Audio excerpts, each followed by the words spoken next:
The Adventures of David Perkins. Like, subscribe, comment.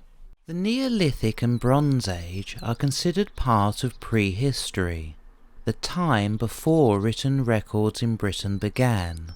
All of the evidence available to us about this period comes from material remains.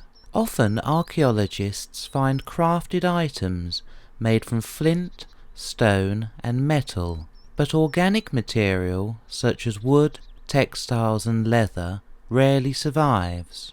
This is also true of the buildings and structures created through the Neolithic and Bronze Age, though fortunately some stone and to a lesser extent wooden structures have survived or been preserved, giving us an opportunity to better understand those that came before us. Prehistory in Britain began with the arrival of groups of hunter-gatherers from further south in Europe, and traditionally ended in the year 43 with the Roman invasion. During prehistory, there were many changes to how people lived, moving from a life of nomadic hunter-gatherers to that of agriculture. These settled groups founded settlements, and eventually the idea of constructing permanent monuments, some small, some large, and some that can still be seen to this day. Mayburgh Henge is unusual for a site of this type, as there is no surrounding ditch, and the 3-metre-high enclosing bank is constructed from pebbles gathered from a river, rather than being made from earth as is common at other henges. Mayburgh Henge probably dates to the end of the Neolithic period or the beginning of the Bronze Age. The function of such a large monument is not fully understood, although it is thought to have played a role in social or ritual activities. The henge appears to have been originally comprised of 8 stones, although now only 1 remains. 4 of these stones were positioned in a square in the centre of the enclosure, with 2 pairs flanking either side of the henge's entrance. Over the centuries, several artefacts have been discovered within the vicinity of the henge, including bronze and stone axes and flint arrowheads. However, these finds confirm human presence at the site, rather than indicating the site's function. It is certainly evident from the sheer size of the bank around the henge that considerable effort was invested in its construction, and that this was a monument of some importance. The Hurlers stones is a rare grouping of 3 late Neolithic to early Bronze Age stone circles. The amount of stones, their orientation, and the large area that they cover indicate that this was an important ritual site, and had been for some considerable time. The circles themselves are not in isolation but connect to one another. Remains of a path, paved with granite, connect the northern circle to the centre circle, and an embanked earth avenue with a row of stones runs off from the centre circle. The northern and centre circles form one monument, aligned with Rillerton Barrow, whilst the southern circle is aligned to a prehistoric cairn.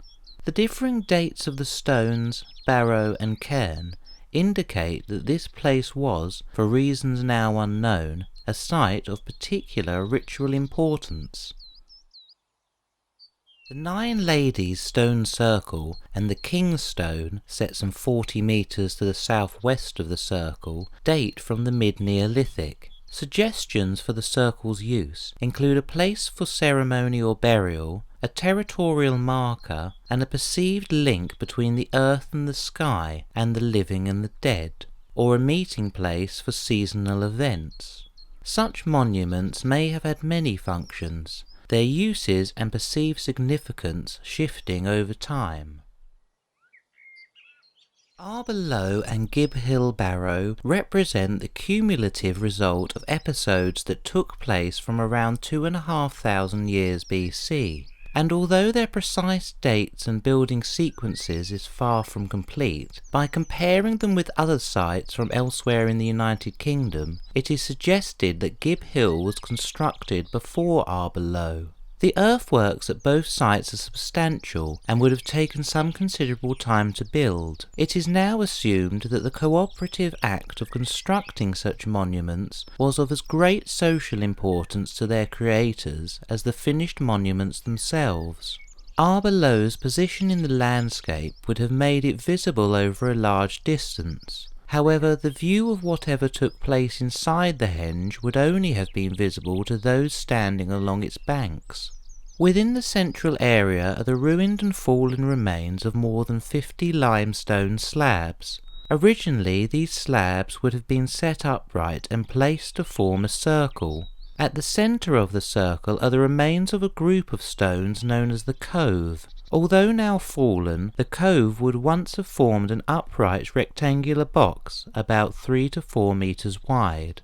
Some 300 metres to the southwest of Arbour Low is Gib Hill Barrow. Gib Hill is thought to be a Neolithic barrow that has had an early Bronze Age round barrow superimposed onto it. When the barrow was excavated in the 19th century, human remains and grave goods were found, including flint tools and pottery. Ballowall Barrow was constructed during the Bronze Age and appears to have been a funerary monument. The Barrow mound is surrounded by 2 concentric dry stone walls that contain 5 small stone-lined chambers, known as kists. When excavated, these kists were found to contain fragments of pottery and bone. The central mound of the barrow contains an entrance grave and, similar to the outer walls, 2 kists, also containing pottery and bone fragments.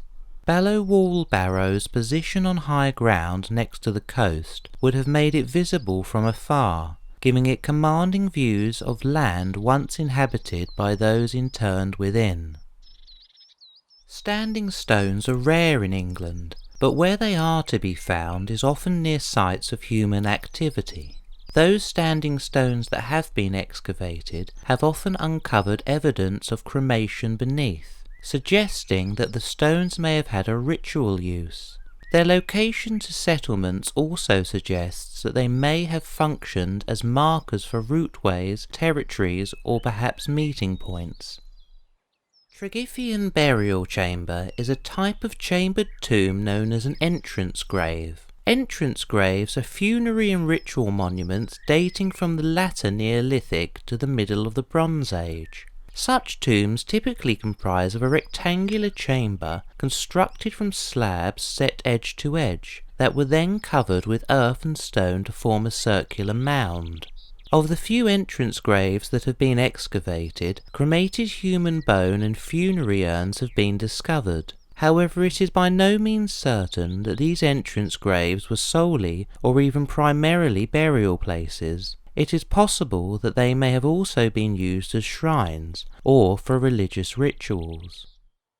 Trethevy Quoit is a portal dolmen, dating from the early to middle Neolithic. It is probable that each community once possessed at least one such portal, and the time and energy that it must have taken to build these structures is an indication of the importance that must have been attached to them. Portal dolmens have been found to contain charcoal and cremated bone. Finds at some portals show that they continued to be used as places of interment well into the Bronze Age.